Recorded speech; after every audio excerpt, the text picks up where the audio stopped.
جابر رضی اللہ عنہ کہتے ہیں کہ غزوہ احزاب میں سعد بن معاذ رضی اللہ عنہ کو تیر لگا، کفار نے ان کے رگے اکھل یا رگے ابجل یعنی بازو کی ایک رگ کاٹ دی۔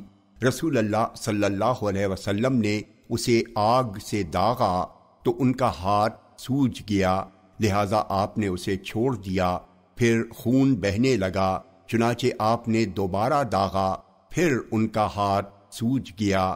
جب سعد بن معاذ رضی اللہ عنہ نے یہ دیکھا تو انہوں نے دعا کی، اے اللہ میری جان اس وقت تک نہ نکالنا جب تک بنو قریظہ کی ہلاکت اور ذلت سے میری آنکھ ٹھنڈی نہ ہو جائے۔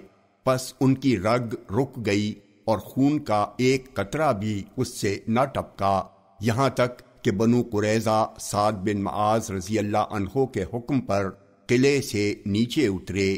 رسول اللہ صلی اللہ علیہ وسلم نے سعد کو بلایا، انہوں نے آ کر فیصلہ کیا کہ ان کے مردوں کو قتل کر دیا جائے اور عورتوں کو زندہ رکھا جائے جن سے مسلمان خدمت لیں۔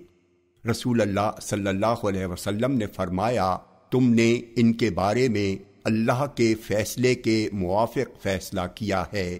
ان کی تعداد 400 تھی۔ جب آپ ان کے قتل سے فارغ ہوئے تو سعد کی رگ کھل گئی اور وہ انتقال کر گئے۔ جامع ترمذی حدیث نمبر 1582